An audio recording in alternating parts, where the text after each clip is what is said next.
Next, which of the following is a real account.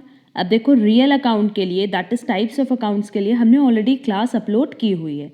वहाँ आप एक बार पहले टाइप्स ऑफ अकाउंट्स क्लियर कर लेना। रीज़न बीइंग, हमारे चाहे CMA फाउंडेशन एग्जाम की बात करो, चाहे MCOM BCOM की बात करो, हर लेवल पे ये क्वेश्चन ज़रूर आता है कि रियल अकाउंट कौन सा है, नॉमिनल अकाउंट कौन सा है या पर्सनल अकाउंट कौन सा है। तो रियल अकाउंट बेसिकली होता है जो हमारे पास असेट्स हो। क्लियर। अब देखो सैलरी अकाउंट बेसिकली एक्सपेंस है, तो ये नॉमिनल अकाउंट हो गया।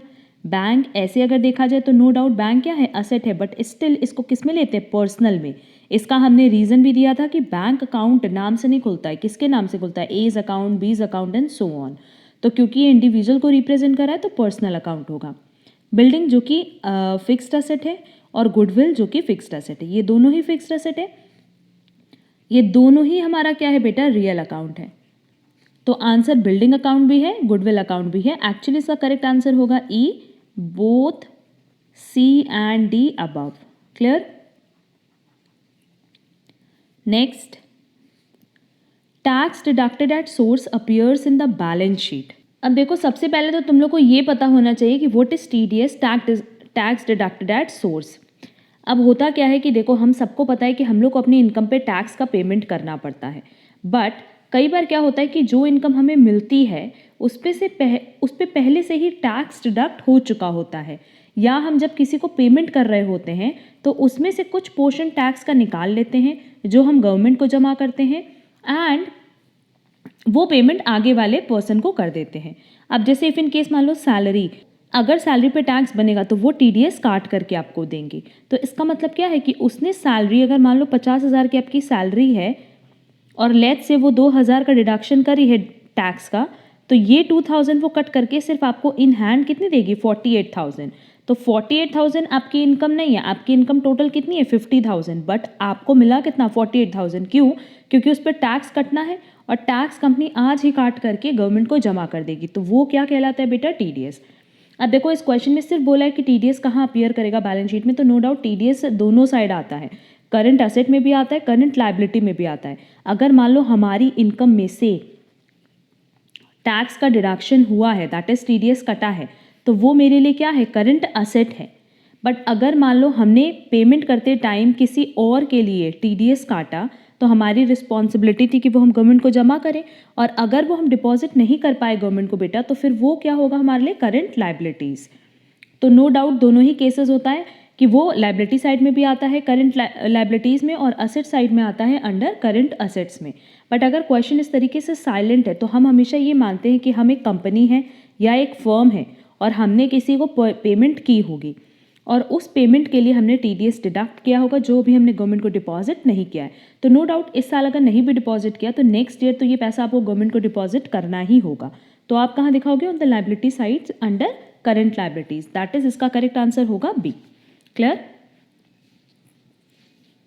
नेक्स्ट, अगर हमारे पास COGS दिया 40,000, GP मार्जिन दिया 20% on sales, calculate the gross profit margin. अब देखो इसके लिए, इस बेसिक कॉन्सेप्ट के लिए कि अगर सेल पे प्रॉफिट 20% है तो कॉस्ट पे कितना होगा, इसके लिए ऑलरेडी हमने क्लास अपलोड की है, उसकी लिंक हम आपको डिस्क्रिप्शन बॉक्स में प्रोवाइड कर देंगे। बट स्टिल एक बार यहाँ समझा देते हैं कि एक फॉर्मूला होता है cost plus profit is equal to sales price. Question में कह रहा है कि प्रॉफिट किस पे है, सेल्स पे। लेट्स से कि सेल्स प्राइस 100 है तो प्रॉफिट कितना होगा बेटा 20, और कॉस्ट कितनी होगी 80। अगर हम प्रॉफिट परसेंट निकाल लें सेल्स प्राइस पे तो 20% आ रहा है, कॉस्ट प्राइस पे कितना आएगा देखो 20 डिवाइडेड बाई 80 इंटू 100, तो ये कितना हो जाएगा 25%। क्लियर है। इसका मतलब अगर GP 20% सेल्स का है तो 25% किसका है बेटा, कॉस्ट का। अच्छा, आगे क्वेश्चन में कह रहा है कि COGS तो गिवन ही है, calculate the gross profit margin. अब ग्रॉस प्रॉफिट मार्जिन हमें निकालना है तो सीधे सीधे हम क्या करेंगे कि 40,000 का 25% कैलकुलेट कर लें तो हमारे पास क्या आ जाएगा, GP। तो उसका करेक्ट आंसर होगा A, 10,000। Clear. Next, in which method of depreciation equal amount of depreciation debited to PL account. हम सबको पता है straight line method, that is SLM। क्योंकि SLM में क्या होता है कि हम हर साल 10,000 की अमाउंट, लेट्स से 10,000 हम कह रहे हैं कि अगर हमारे एसेट की वैल्यू है 1 लाख की और लेट्स से हमारी यूजफुल लाइफ है 10 ईयर्स की, तो उस केस में हर साल डेप्रिसिएशन कितना चार्ज होगा 10,000 और क्वेश्चन में क्या पूछा है अबाउट इक्वल अमाउंट, तो करेक्ट आंसर होगा B straight line method. Next depreciation is calculated from the date of. अब देखो हम लोग को लगता है कि जिस दिन हमने असेट परचेज किया तभी से डेप्रिसिएशन स्टार्ट हो जाता है, नहीं, तब से डेप्रिसिएशन स्टार्ट नहीं होता है। डेप्रिसिएशन तब से स्टार्ट होता है बेटा जब वो असेट रेडी फॉर यूज़ होता है, मतलब जैसे ही वो यूज़ के लिए रेडी हुआ तब से उस पर डेप्रिसिएशन चार्ज होना स्टार्ट हो जाता है। तो क्या परचेज ऑफ असेट के टाइम से ही डेप्रिसिएशन लगता है? नहीं। Receipt of assets at business premises? No.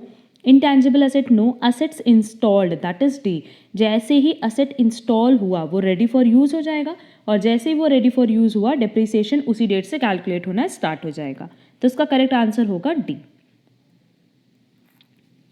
Next balance of income and expenditure account shows. हम सबको पता है कि इनकम एक्सपेंडिचर अकाउंट का जो बैलेंस है वो क्या शो करता है? सरप्लस और डेफिसिट हम लोग नहीं लिखते, हम लोग क्या लिखते हैं बेटा? अगर सरप्लस है तो excess of income over expenditure और अगर डेफिसिट है तो excess of expenditure over income. Clear है? अगर इनकम एक्सपेंडिचर से ज़्यादा है तो सरप्लस, एक्सपेंडिचर इनकम से ज़्यादा है तो डेफिसिट। तो इसका करेक्ट आंसर क्या होगा? D. Next under which method of depreciation annual depreciation goes on decreasing? देख लेते हैं। लेट्स से हमारे असेट की वैल्यू 1 लाख है, यूजफुल लाइफ दिया है 10 ईयर्स और हमारे पास जो डेप्रिसिएशन रेट दिया है बेटा वो 10% दिया है। तो हमें ये तो पता है कि अगर हम SLM यूज़ करते तो हर साल कितना लगता है? 10,000।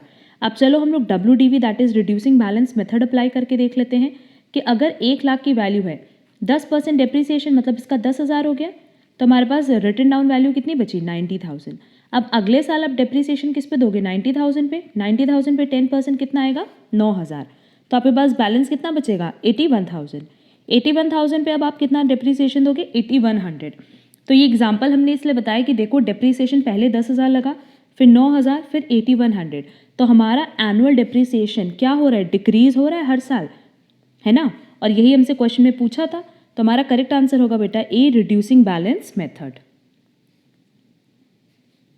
Next journal proper is meant for recording. अगर हम लोग बात करें जर्नल प्रॉपर की तो देखो होता क्या है कि जो सब्सिडरी बुक्स होती हैं उसमें जो भी आइटम कैश से रिलेटेड होता है वो कैश बुक में जाता है, जो भी क्रेडिट परचेज से रिलेटेड होता है वो परचेज बुक में जाता है, जो आपने क्रेडिट पे परचेज करके रिटर्न किया वो परचेज रिटर्न बुक में जाएगा, जो आपने क्रेडिट पे सेल किया वो सेल बुक में जाएगा, जो आपको सेल रिटर्न आया क्रेडिट पे वो सेल रिटर्न बुक में जाएगा। मतलब ओवरऑल जो कैश से रिलेटेड आइटम्स है वो जाएंगे कैश बुक में और जो गुड्स से रिलेटेड आइटम हैं वो भी ऑन क्रेडिट बेसिस वो जाएगा purchase return, cell return book में। और बाकी जितनी भी चीज़ें बचती है बेटा वो कहाँ जाती है? जर्नल प्रॉपर में। तो अब देखो अगर हमने एसेट परचेज किया कैश पे तो नो डाउट वो कैश बुक में जाएगी, बट अगर हमने असेट परचेज किया है क्रेडिट पे तो क्या वो परचेज बुक में जाएगा? नहीं। परचेज बुक किसके लिए? For goods. तो इसका मतलब क्रेडिट परचेज ऑफ असेट्स कहाँ अफेक्ट करेगा? जर्नल प्रॉपर में। डेप्रीसिएशन कहाँ जाएगा? जर्नल प्रॉपर में। क्लियर? तो देखो हमारे पास ऑप्शन दिया है credit purchase of fixed assets, no doubt ये जर्नल प्रॉपर में जाएगा।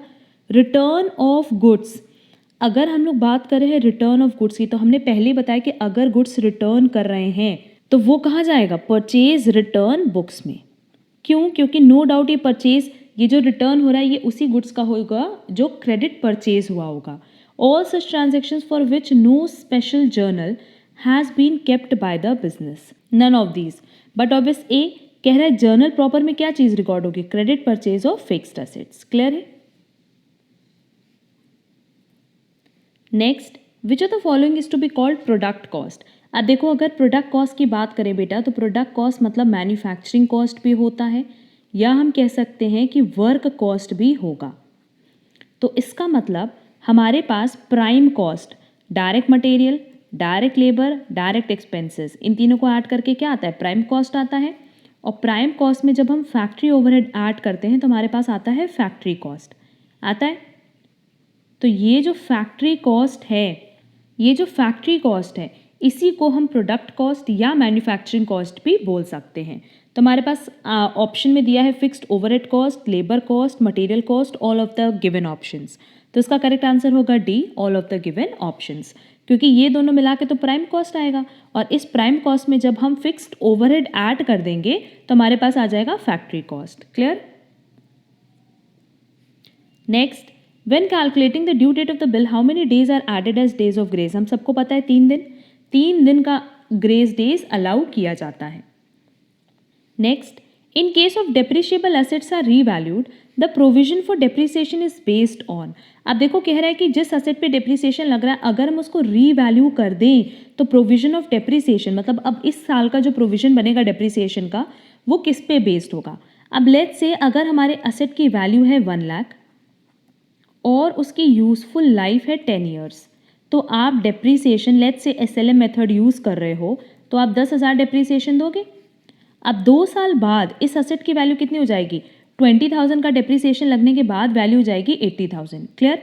अब इफ इन केस मान लो कि ये रीवैल्यू हो गई 10,000 से, मतलब ये इंक्रीज हो गई 10,000 से, तो अब हमारे एसेट की वैल्यू कितनी बची, 90,000। और यूजफुल लाइफ में से 2 साल बीत चुका है तो अब यूजफुल लाइफ उसकी कितनी बची, 8। क्लियर? तो इसी पे बेस्ड होकर के तो हम कैलकुलेट करेंगे हमारा प्रोविजन फॉर डेप्रिसिएशन और डेप्रिसिएशन। क्लियर? देखो प्रोविजन फॉर डेप्रिसिएशन मतलब क्या होता है कि अभी तक का जितना भी डेप्रिसिएशन है सबको ऐड ऑन कर देना, तो वो आप किस पे बेस्ड निकालोगे, इसी वैल्यू पे, मतलब जितनी रीवैल्यूड वैल्यू है डिवाइडेड बाय जितनी रिमेनिंग यूजफुल लाइफ है।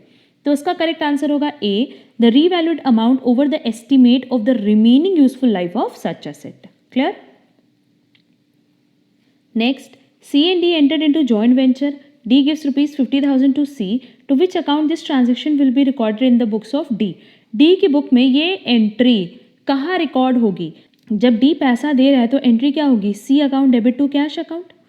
तो नो डाउट ये कहाँ रिकॉर्ड होगा, C के अकाउंट में, दैट इज C's अकाउंट। तो आंसर इसका क्या होगा, D, C's account. Clear? Next, X sends out 160 bags to Y costing rupees 1,000 each. 90 bags were sold at 15% above cost price. Sales value will be. तो अब देखो हमने बेचा कितना, सिर्फ 90 बैग्स, और वो भी कितने पे, जितना हमारा कॉस्ट प्राइस है उससे 15% ज़्यादा पे। तो हमारी कॉस्ट प्राइस कितनी है, 1,000 प्लस ये 15% आपको एड ऑन करना है, तो इस 15% को हम प्रॉफिट कह सकते हैं। तो ये प्रॉफिट किस पे है, कॉस्ट प्राइस पे, तो 15% 1,000 का कितना होगा, 150। इसका मतलब ये सेल कितने पे हो रहा है, 1150 पे। तो बस इतना ही तो करना था कि 90 इंटू 1150 कर दें तो हमारे पास करेक्ट आंसर आ जाएगा। इसका करेक्ट आंसर होगा A, 1,03,500। Clear? Next, the cost of opportunity foregone is called opportunity cost, क्योंकि अपॉर्चुनिटी कॉस्ट का मतलब ही होता है नेक्स्ट बेस्ट ऑल्टरनेटिव अवेलेबल, कि हमारे पास नेक्स्ट जो अच्छा ऑप्शन अवेलेबल था। लेट्स से हमें 2 जॉब ऑफर हुई, एक 50,000 की, एक 40,000 की, तो बट ऑब्वियस हम कौन सी सेलेक्ट करेंगे, 50,000 की, बट ये 40,000 में लिए क्या हो जाएगा, cost of opportunity foregone. Clear? Next, joint venture is a memorandum account, real account, nominal account और personal account. But obvious nominal account, क्यों, क्योंकि इसका जो बैलेंस है वो क्या आता है, प्रॉफिट और loss on joint venture. Clear? और जिसका भी बैलेंस प्रॉफिट लॉस आएगा वो हमेशा क्या होगा, nominal account. Next, which of the following is true when a debtor pays his dues. जब डेटर हमें पेमेंट करता है तो उस केस में क्या होता है, हमारी एक असेट घटती है डेटर की और एक असेट बढ़ भी तो जाती है कैश की, क्योंकि सिंपली आप लोग एंट्री क्या करते हो, कैश अकाउंट डेबिट और bank account debit to debtor. आप एक असेट बढ़ाते हो, एक असेट घटाते हो। There is no change in total asset और total liabilities. The liability side of the balance sheet will increase, the asset side of balance sheet will increase, the asset side of the balance sheet will decrease. But obvious A, क्योंकि एक asset बढ़ा एक asset घटा तो क्या total asset पे कोई फर्क पड़ेगा, नहीं। तो करेक्ट आंसर होगा A. Next, which of the following equation is correct. अब देखो अगर इक्वेशन पूछे हमसे तो सिंपली हम लोग को पता है कि sales minus COGS is equal to होता है GP, होता है ना। या हम लोग इसको और कैसे लिख सकते हैं दूसरे तरीके से, sales minus GP is equal to COGS लिख सकते हैं बेटा। अब COGS मतलब क्या होता है वो देख लो। COGS मतलब opening stock plus purchases plus direct expenses minus closing stock. ये किसके बराबर होता है, सेल्स माइनस जीपी के। क्लियर? अब देखो जीपी और सेल्स किसके साथ है, बाकी सारे फिगर्स के साथ। तो जीपी अगर हम इस साइड लेकर के आए तो प्लस हो जाएगा और सेल्स इस साइड ले आए तो माइनस हो जाएगा। तो इसका मतलब फर्स्ट ऑप्शन तो गलत है। सेकेंड ऑप्शन में देखो, अगेन सेकेंड ऑप्शन भी गलत है। थर्ड ऑप्शन देखो, जीपी इधर आएगा तो नो डाउट प्लस होगा, ओपनिंग स्टॉक माइनस में दिया हुआ है, तो इसका मतलब ये ऑप्शन भी गलत है। लास्ट ऑप्शन चेक कर लेते हैं। जीपी इस साइड आ रहा है, ये प्लस है, plus opening stock plus direct expenses plus purchases minus closing stock is equal to sales. तो इसका करेक्ट आंसर क्या होगा? डी। क्लियर है? क्योंकि अगर जीपी की बात करो, तुम लोग जीपी इधर ले जाओ तो जीपी माइनस हो जाएगा, तो सेल्स माइनस जीपी अगेन क्या हो जाएगा? देखो, opening stock plus direct expenses plus purchases minus closing stock, और यही क्या है हमारा सीओजीएस। तो इसका करेक्ट आंसर क्या होगा बेटा? D. Next, consignment account is a dash account, again nominal, क्योंकि कंसाइनमेंट अकाउंट का भी जो बैलेंस होता है वो क्या आता है? प्रॉफिट और लॉस ऑन ईच कंसाइनमेंट, कि हर कंसाइनमेंट में हमारा कितना फ़ायदा या कितना नुकसान हुआ, और जिस अकाउंट का भी बैलेंस प्रॉफिट लॉस आएगा वो हमेशा क्या होगा? Nominal account. Next, which of the following statement is correct? A minor can not be a co-venturer as he is incompetent to contract. A minor can be a co-venturer as he is competent to contract. Both of the above or none of the above. तो no doubt इसका correct answer होगा A, a minor can not be a co-venturer as he is incompetent to contract. क्योंकि अगर joint venture की बात करें ना, तो जॉइंट वेंचर में हम माइनर को कभी भी एज को वेंचर नहीं रखते। क्लियर? बट अगर हम लोग से यही क्वेश्चन कंसाइनमेंट में पूछा होता, तो कंसाइनमेंट में बेसिकली ये हमारे पास ऑप्शन है कि अगर कंसाइनमेंट की बात करें, जैसे एक कंसाइनर है ए, उसने कंसाइनी बी को गुड्स भेजा, तो ये वहाँ पे माइनर हो सकता है। क्लियर? तो कंसाइनमेंट में पूछेगा तो नो डाउट माइनर एजेंट हो सकता है, ये कंसाइनी हो सकता है, but in case of joint venture minor कभी भी को वेंचर नहीं हो सकता। क्लियर? तो इसका करेक्ट आंसर होगा A. Next, a cash book performs the functions of both journal and ledger at the same time, correct है, क्योंकि जर्नल भी है ये और लेजर भी है, कैश अकाउंट बनता है ना। Next, records only one aspect of transaction that is cash, correct, क्योंकि कैश बुक में सिर्फ वही आइटम रिकॉर्ड होते हैं जो कैश से रिलेटेड होते हैं। Records all cash transactions chronologically. What is chronologically? Day to day, but obvious इसमें जो भी रिकॉर्डिंग होगी वो डे टू डे या एक सीक्वेंस में होगी। तो इसका करेक्ट आंसर क्या होगा बेटा? All of the above, that is D. Next, a sale of goods to Lakshman for cash should be debited to. अब देखो, जब यहाँ पे लिख दिया कि कैश पे सेल हुआ है तो लक्ष्मण से हमें कोई लेना देना नहीं है, सीधे हमारी एंट्री क्या होगी? Cash account debit to sale. तो हमें डेबिट क्या करना है? कैश। तो करेक्ट आंसर होगा B. Next, if bill drawn on 3rd July 2017 for 40 days, payment must be made on. अब देखो, बिल है तो नो डाउट इस 40 डेज के बाद आपको 3 दिन का ग्रेस डेज भी ऐड करना होगा। तो चलो देखते हैं, जुलाई में कितना दिन होता है? 31 डेज। इसमें से ये 3 दिन हटा दो तो कितना बचा बेटा? 28 दिन। क्लियर? अब देखो, 40 डेज में से 28 डेज तो जुलाई का ही है, और जैसे ही हमने जुलाई के दिन हटाए बचे 12 दिन। ये 12 क्या है? अगस्त। इसमें जैसे ही 3 दिन ऐड करोगे तो तुम्हारे पास आ जाएगा 15 अगस्त, जो कि इंडिपेंडेंस डे है या गैजेटेड हॉलीडे है। तो नो डाउट आप इस दिन तो पेमेंट नहीं कर पाओगे, और आपको पता है कि इस दिन सब कुछ क्लोज रहेगा, तो आप एक दिन पहले दैट इज 14 अगस्त को ही इसका पेमेंट कर दोगे। यही अगर इमरजेंसी हॉलीडे होती तो पेमेंट कब करते बेटा? 16 अगस्त को। तो इसका करेक्ट आंसर होगा डी, 14 अगस्त 2017। Clear? Next, in the books of consignor the expenses incurred by consignee should be debited to. अब देखो, कंसाइनर की बुक्स में बेसिकली हम लोग क्या करते हैं? कंसाइनमेंट अकाउंट बनाते, और कह रहा है कि कंसाइनी ने जो भी खर्चा किया होगा उसको बट ऑब्वियस कहाँ डेबिट करते हैं? कंसाइनमेंट अकाउंट में डेबिट करते हैं ना, टू कंसाइनीज अकाउंट, क्योंकि सब कुछ उनको रीइंबर्स करना होता है। तो कंसाइनर की बुक में हम कंसाइनी के खर्चों को कहाँ डेबिट करते हैं? कंसाइनमेंट अकाउंट में। तो करेक्ट आंसर होगा D, consignment account. Next, which of the following is likely to be classified as direct material cost of a motor car vehicle?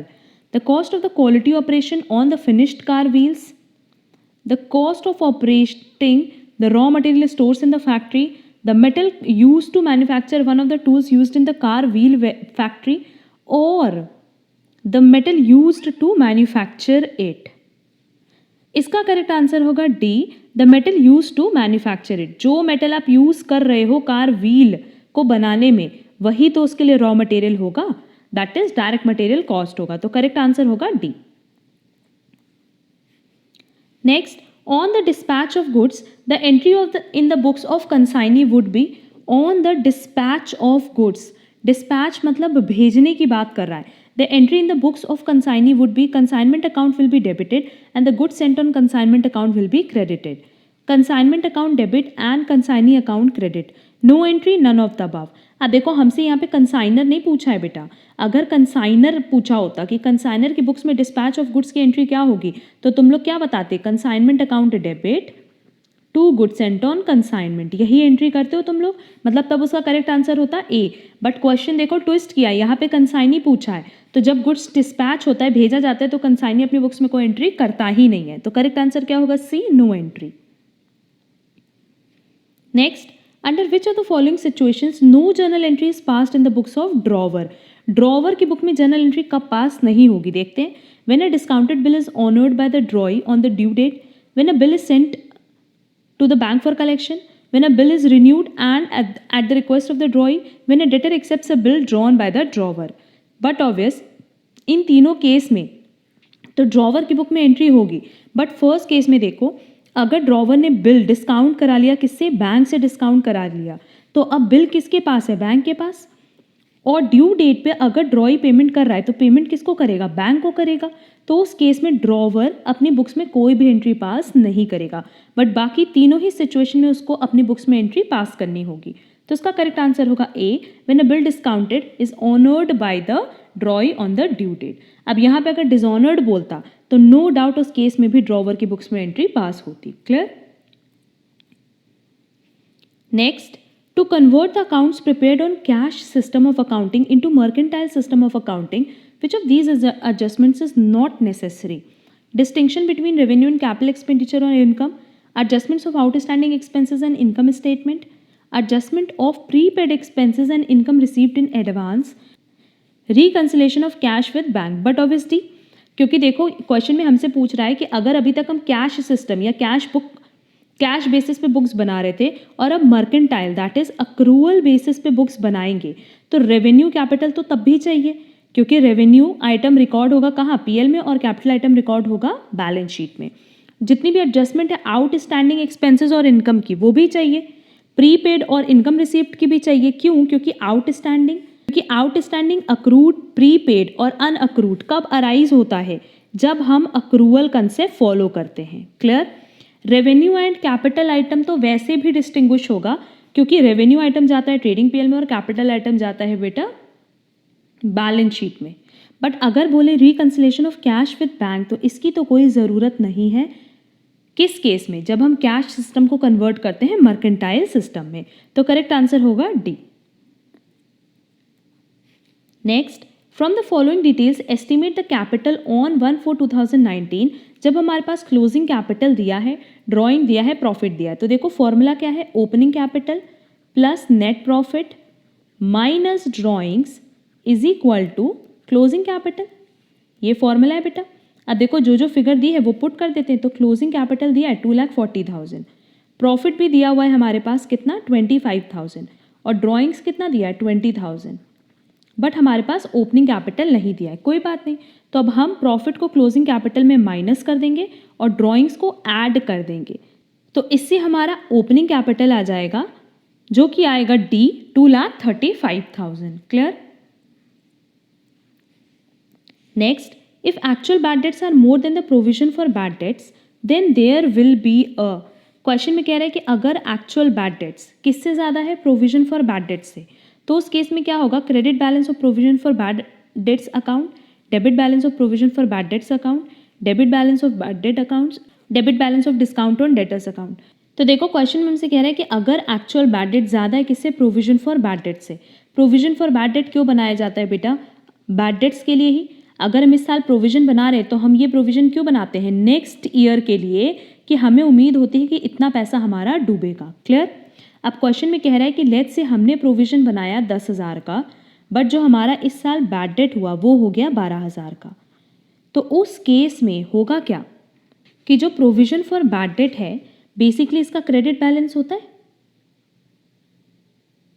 है ना। चलो हम प्रोविजन फॉर बैड डेट बना ही देते हैं। ये प्रोविजन फॉर बैड डेट है, provision for bad debt account. इसका ओपनिंग बैलेंस कहाँ होगा बेटा? By side. क्यों? क्योंकि ये लायबिलिटी है, तो ये दिख रहा है यहाँ पे 10,000। बैड डेट कहाँ दिखता है? To side. To bad debt कितना? 12,000। तो नो डाउट जो बैलेंस बचेगा वो आप कहाँ डालोगे? अगेन बाई साइड डालोगे ना। बाई बैलेंस सी डी कितने से? 2,000 से डालेंगे। तो इसका मतलब इस साल मेरा क्या आ जाएगा? Debit balance, to balance B D 2,000। मतलब नेक्स्ट ईयर के लिए हमारे पास क्या है? डेबिट बैलेंस है ना, क्योंकि हमारा एक्चुअल बैड डेट ज़्यादा है। तो इस केस में इसका करेक्ट आंसर क्या होगा? B, debit balance of provision for bad debts account. की provision for bad debt account का जो बैलेंस आएगा वो क्या आएगा? Debit balance. क्लियर है? Next, choose a true statement. Debtors are the owing of the business. Assets account can have credit balance also. Expenses and losses shows reduction in balance on debit side. Income and gain accounts shows increase in credit side. अब देखो हमें पता है कि expense और losses हम कहाँ दिखाते हैं? हमेशा डेबिट बैलेंस में। तो अगर वो डेबिट में दिखा रहे हैं तो क्या वो डेबिट के बैलेंस को रिड्यूस करेगा? नहीं, इंक्रीज करेगा। तो ये तो रॉन्ग है। वैसे अगर असेट अकाउंट की बात करें तो इसका हमेशा क्या होता है? डेबिट बैलेंस होता है, उसका क्रेडिट बैलेंस नहीं हो सकता। तो ये भी रॉन्ग है। Debtors are the owing of the business, ये भी रॉन्ग है। करेक्ट आंसर क्या है? डी, इनकम एंड गेन का क्रेडिट बैलेंस होता है हमेशा। तो इसमें क्वेश्चन में बोला है shows increase in credit side, but obviously credit side को बढ़ा के दिखाता है, तो करेक्ट आंसर क्या होगा? डी।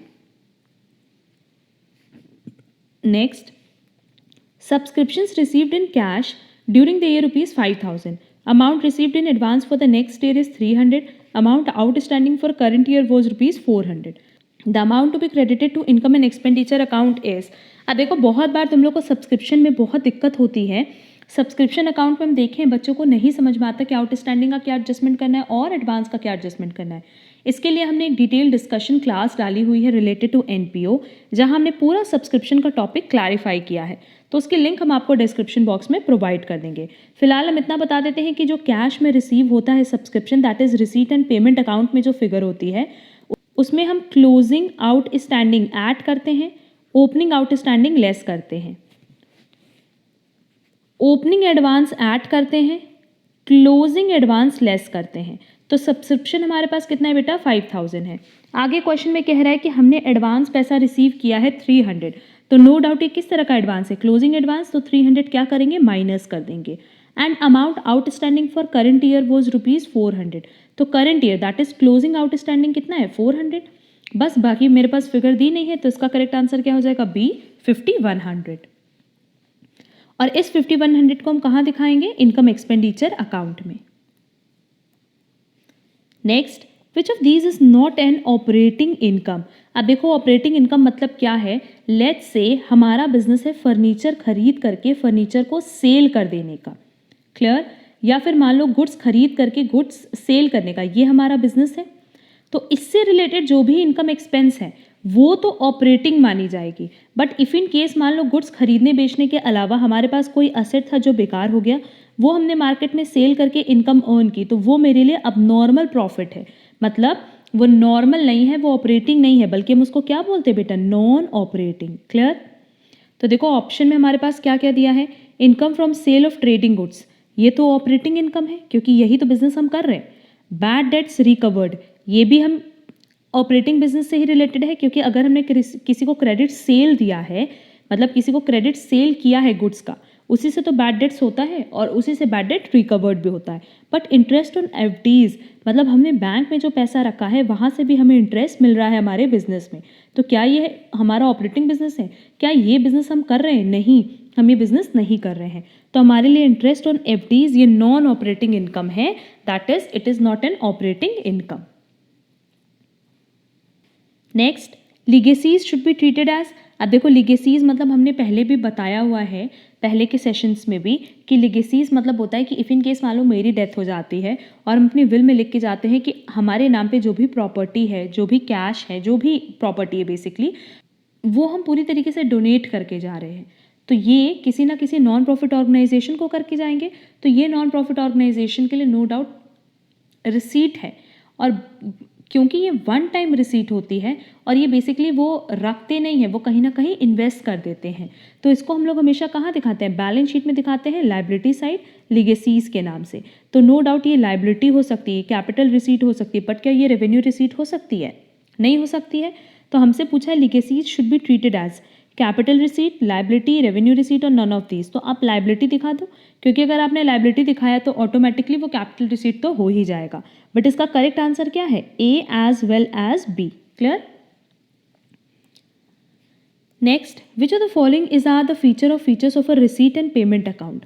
अब देखो रिसीट पेमेंट अकाउंट के बारे में बोला है, ये भी हमने एनपीओ का जो सेशन अपलोड किया हुआ है जहाँ पे हमने पूरा डिटेल डिस्कशन किया है एनपीओ के बारे में, और उससे ना बहुत सारे question CMA foundation as well as BCom MCom में कवर करते हैं एंट्रेंस में। तो आप ज़रूर से वो सेशन हमारा देख लेना, उसके लिंक हम आपको डिस्क्रिप्शन बॉक्स में प्रोवाइड कर देंगे।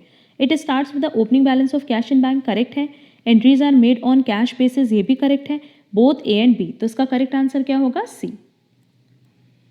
Next, X draws a 3 months bill of exchange for rupees 25,000 upon Y on 23rd of October 2019. Find the due date of the bill. बहुत ही ईजिली हम इसको फाइंड आउट कर सकते हैं। 25,000 का बिल था और कब हुआ है? 23 अक्टूबर को। 3 महीने का बिल है तो 3 महीना ऐड करो प्लस 3 दिन ग्रेस डेज ऐड करो। अब देखो इसमें 3 मंथ्स कैसे ऐड करते हैं? 23 अक्टूबर से 23 नवंबर फर्स्ट मंथ, 23 दिसंबर सेकेंड मंथ, 23 जनवरी ये हो जाएगा हमारा third month. First month, second month, third month. और इसमें जैसे ही 3 दिन ऐड करोगे तो आपके पास ड्यू डेट आ जाएगी जो कि आएगी 26 जनवरी की। और हमें पता है कि 26 जनवरी क्योंकि रिपब्लिक डे है तो उस केस में इसके एक दिन पहले ही हम पेमेंट क्लियर कर देंगे, दैट इज 25 ऑफ जनवरी 2020। तो इसका करेक्ट आंसर होगा B. Next, A of Assam sent goods costing 45,000 to K of Kolkata at cost plus 33 1/3%. 1/5 of the goods were lost in transit and the remaining was sold at profit of 20% on invoice price. Find the value of sales. तो सबसे पहले देखो कि ये जो 45,000 का goods था ये भेजा कितने पे गया? कॉस्ट प्लस 33 1/3% पे। 1/5 गुड्स का तो लॉस्ट हो गया ट्रांजिट में। तो सबसे पहले 45,000 प्लस उसका 1/3 ऐड कर दो क्योंकि 33 1/3% किस पे है? कॉस्ट पे है। तो ये बेसिकली 1/3 को ही रिप्रेजेंट करता है। तो 15,000 ऐड कर दो तो टोटल गुड्स कितना है? 60,000। अब क्वेश्चन में कह रहा है कि इसका 1/5 तो रास्ते में ही बर्बाद हो गया, दैट इज लॉस हो गया। तो 1/5 कितना हो गया? 12,000। तो यहाँ से आप 12,000 माइनस करो तो बैलेंस गुड्स मेरे पास कितना बचा बेटा? 48,000। और जो रिमेनिंग गुड्स है उसको हम बेच दे रहे हैं कितने पे? At a profit of 20% on invoice price. हमारी इनवॉइस प्राइस यहाँ पे कितनी है? Cost plus 33.33%, that is 133.33%। But जो सेल हुआ है वो इनवॉइस प्राइस से भी ज़्यादा हुआ है, मतलब ये इनवॉइस प्राइस है इसका 120%। क्लियर? इनवॉइस प्राइस का कितना बेटा? 20%। इनवॉइस प्राइस जो रिमेनिंग गुड्स थी उसका हमने निकाला तो 48,000, सीधे हम इसका क्या कर देंगे? 120% कर दें तो मेरे पास करेक्ट आंसर आ जाएगा, क्योंकि ये कितनी वैल्यू को रिप्रेजेंट कर रहा है? 133.33% को। तो इसका करेक्ट आंसर होगा B, 57,600। Clear? Next, the debts written off is bad it if recovered subsequently are. देखो अगर बैड डेट रिकवर होता है, सबसे पहले हम लोग एंट्री देखते हैं कि अगर हमने क्रेडिट सेल किया तो एंट्री होगी लेट्स से एक्स हमारा डेटर है टू सेल्स। अब इफ़ इन केस मान लो ये सेल्स हुई है 10,000 की, अब एक्स कह रहा है कि हम 1,000 आपको रिटर्न नहीं कर पाएंगे, बाकी 9,000 का हम पेमेंट कर दे रहे। तो हम सेकेंड एंट्री क्या करेंगे? Cash bad debt to x. X को तो हम पूरा सेटल कर देते हैं और दिखाते हैं कि 1,000 का हमारा लॉस हो गया, कंपनी का लॉस हो गया। क्लियर? अब इफ़ इन केस मान लो एक्स अगले साल इसमें से 500 देने को रेडी हो जाए तो हम अपनी बुक में एंट्री क्या करेंगे? Cash account debit to bad debt recovered account. कितने से बेटा? 500 से। अब आप लोग पूछोगे कि मैम यहाँ पे आपने बैड डेट दिखाया डेबिट में और यहाँ बैड डेट रिकवर्ड क्यों दिखा रही है, क्यों आप बैड डेट के नाम से नहीं दिखा रही, क्यों? क्योंकि अकाउंट्स में ये रूल है कि अगर एक एक्सपेंस है और एक इनकम है तो आप उसको नेट ऑफ नहीं कर सकते, कभी भी नहीं कर सकते। अगर मान लो यहाँ हमने बैड डेट दिखाया 1000, यहाँ हम बैड डेट दिखा दे 500, तो आप क्या कर रहे हो, एक जिसको एक्सपेंस दिखा रहे हो उसी नाम से आप इनकम भी दिखा रहे हो, और वो हमारे अकाउंट्स में कभी पॉसिबल नहीं है। इसीलिए हम डिस्काउंट रिसीव्ड अलग दिखाते हैं, डिस्काउंट अलाउड अलग दिखाते हैं। ऐसा नहीं करते कि डिस्काउंट को नेट ऑफ कर देते हैं। क्लियर? तो हमारे पास आंसर करेक्ट क्या होगा बेटा? C, credited to bad debts recovered account. Next, आप देखो COGS दिया है, GP दिया 30% of sales, what will be the value of sales. यही सेम पैटर्न पे हमने ऊपर भी क्वेश्चन बताया है। तो GP अगर 30% सेल्स पे दिया है तो उस केस में कॉस्ट पे कितना होगा? हमें कॉस्ट पे कैलकुलेट करना है बेटा, 30/70 × 100। तो सीधे सीधे 100 पे कितना आ जाएगा? 42.8571%। क्लियर? तो बस COGS दिया है 70,000, इसका 42.8571% निकाल लो, तुम लोग का करेक्ट आंसर आ जाएगा। 70,000 का जब हम लोग 42.8571% निकालेंगे तो आंसर आ रहा है 30,000। तो ये 30,000 क्या हो गया बेटा? GP। आप COGS और GP को ऐड कर देंगे, तुम्हारे पास सेल्स की फिगर आ जाएगी, दैट इज A, 1 लाख। ये COGS 70,000 दिया और GP कितना दिया है? 30,000। तो हमारा आंसर क्या हो जाएगा? A, 1 lakh. Next, custom duty will go to. अब कस्टम ड्यूटी की अगर बात करें, इंपोर्ट ड्यूटी की बात करें, तो ये हम हमेशा कहाँ दिखाते हैं? ट्रेडिंग में दिखाते हैं। और ट्रेडिंग में भी कहाँ बेटा? डेबिट में, क्योंकि ये खर्चा तो है बट कैसा खर्चा है? Direct expense. So correct answer क्या होगा? B. Next, which of the following is not classified as inventory in the financial statement. अब देखो, फिनिश गुड्स तो है, वर्क इन प्रोग्रेस भी है, stores and spares, advance payments made to supplier for raw materials. तो raw materials भी हमारे लिए इन्वेंट्री है, बट क्या स्टोर्स एंड स्पेयर्स को हम अपने पास इन्वेंट्री के फॉर्म में दिखाते हैं? नहीं। तो करेक्ट आंसर क्या होगा? सी। इसको बल्कि हम दिखा देते हैं बैलेंस शीट में असेट के फॉर्म में, दैट इज फिक्स्ड असेट। इसको हम कभी भी करंट असेट की तरह ट्रीट नहीं करते या इन्वेंट्री की तरह ट्रीट नहीं करते। Clear? Next, find the closing stock from the following detail. अब देखो, ओपनिंग स्टॉक है, परचेजेस है, वेजेस है, सेल्स है और GP है। तो बस जो हमने अभी ऊपर फॉर्मूला बताया था ना कि COGS is equal to sales minus GP, ये कर दो, आंसर आ जाएगा। COGS में देखो, ओपनिंग स्टॉक दिया है 80,000, परचेजेस दिया है 1,40,000, वेजेस दिया है 60,000 minus closing stock is equal to sales है 3,20,000 और GP कितना है? 25% है, किस पे? सेल्स पे। तो उसका 25% कितना आ जाएगा? 3,20,000 का आप 25% निकालना तो आपका GP आएगा 80,000। बस इक्वेशन को सॉल्व कर लो। इक्वेशन को सॉल्व करने से क्या आ जाएगा? x। देखो, एक साइड आ रहा है 2,80,000 minus x is equal to 2,40,000। तो इसका मतलब हमारे पास क्लोजिंग स्टॉक क्या होगा? ये साइड ले आओ, क्लोजिंग स्टॉक इस साइड ले आओ, 40,000। तो करेक्ट आंसर होगा B, 40,000। Next, outstanding salaries is shown as. हमें पता है कि आउटस्टैंडिंग सैलरीज को हम कैसे दिखाते हैं। सबसे पहला तो हम आउटस्टैंडिंग सैलरीज को PL में जो भी एक्सपेंस गिवन होगा उसमें ऐड करके दिखाते हैं और फिर बैलेंस शीट में दिखाते हैं लायबिलिटी साइड। ये कब होता है? जब एडजस्टमेंट में आउटस्टैंडिंग सैलरीज हो। तो an asset in the balance sheet, ये तो कभी पॉसिबल नहीं है। लायबिलिटी की तरह दिखाते हैं और PL में भी एडजस्ट करते हैं। तो करेक्ट आंसर क्या होगा बेटा? D, both B and C above. But अगर आउटस्टैंडिंग सैलरी सिर्फ और सिर्फ ट्रायल बैलेंस में शो हो रहा हो तो उस केस में हम उसको कहाँ दिखाते हैं? Only in balance sheet. But क्योंकि क्वेश्चन में कुछ नहीं बोला है तो हम ये मानेंगे कि ये एडजस्टमेंट में दिया होगा। Clear? Next, if direct material is 12,000, direct labour 8,000, other direct cost 2,000, then what will be the prime cost. But obvious prime cost के लिए हम लोग क्या करते हैं? Direct material plus direct labour plus direct expense करते हैं। तो तीनों फिगर को आप ऐड कर दो, आपका करेक्ट आंसर आ जाएगा A, 22,000। Next, you are given the cost and volume information below.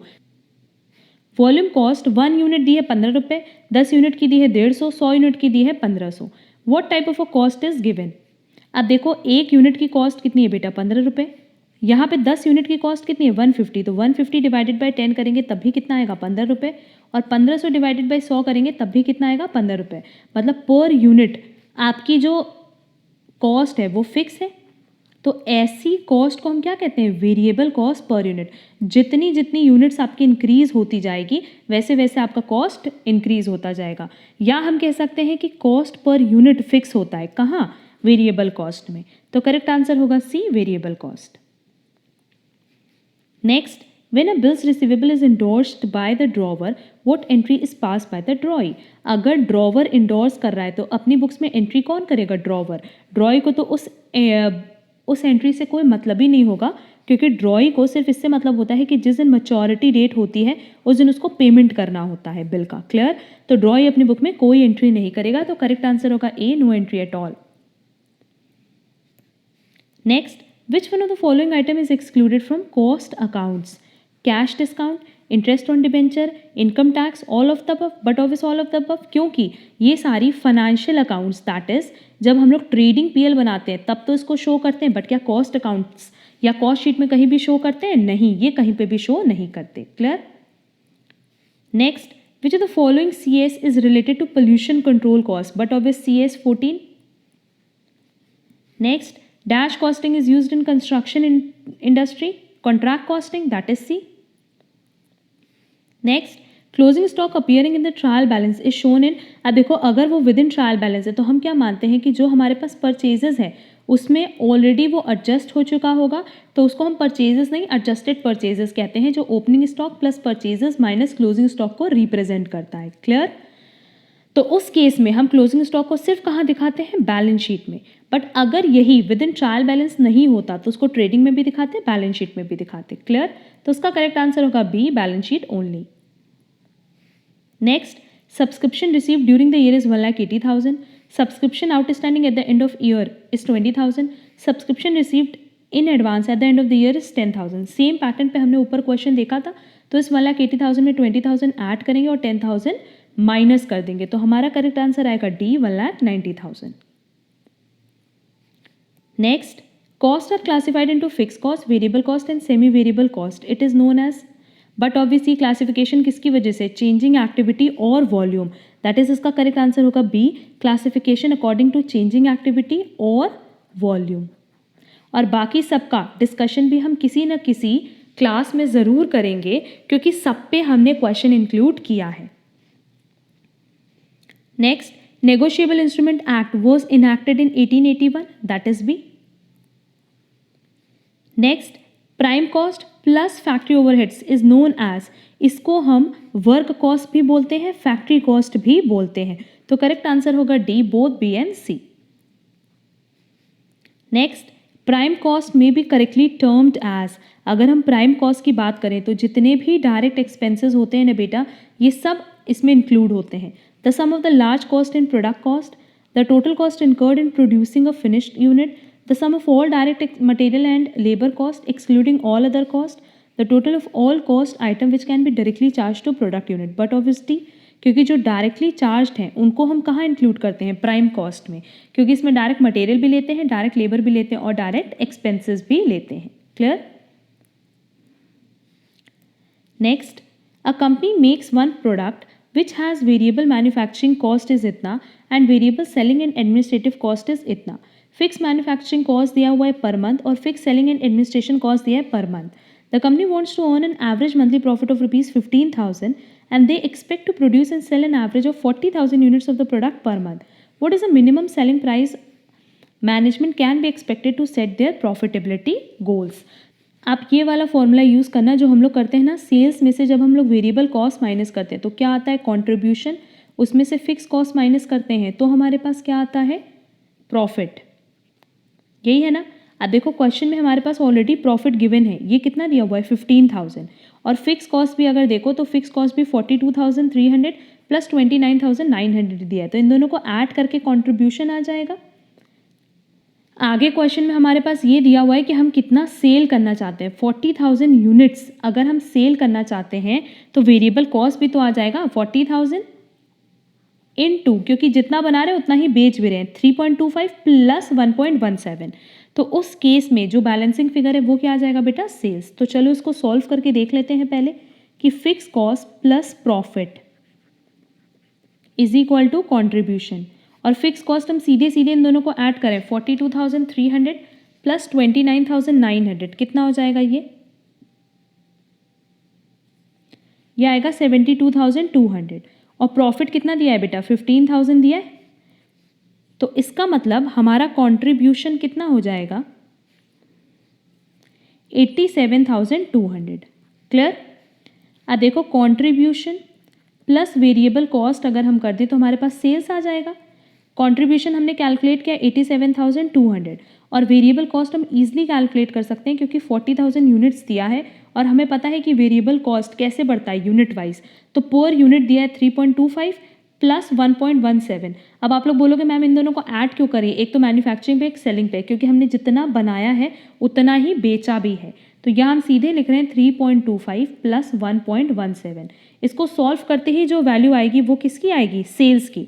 तो 3.25 प्लस 1.17 इंटू 40,000 प्लस 87,200, इसको सॉल्व करके जो वैल्यू आ रही है वो आ रही है 2,64,000। तो 2,64,000 मेरे लिए क्या है बेटा, सेल्स है। अब देखो हमसे क्वेश्चन में सेल्स नहीं पूछा है, हमसे क्वेश्चन में मिनिमम सेलिंग प्राइस पूछा है। तो सेलिंग प्राइस कितनी हो जाएगी, सेल्स डिवाइडेड बाय जितनी यूनिट्स हमने मार्केट में सेल करनी है, दैट इज 40,000। तो इसको जैसे ही आप डिवाइड करोगे आपकी पर यूनिट सेलिंग प्राइस आ जाएगी 6.60। तो करेक्ट आंसर होगा बी 6.60। क्लियर है।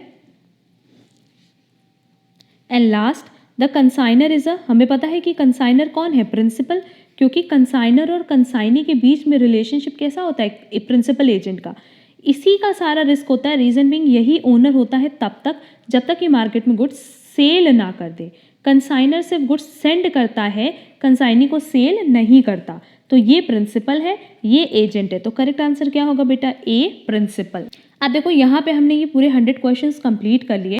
ये सारे क्वेश्चंस रिलेटेड थे अकाउंट से, दैट इज़ फाइनेंशियल अकाउंट से। और ये सारे के सारे क्वेश्चंस सीएमए फाउंडेशन स्टूडेंट्स के लिए, बीकॉम एमकॉम एंट्रेंस स्टूडेंट्स के लिए बहुत इंपॉर्टेंट है।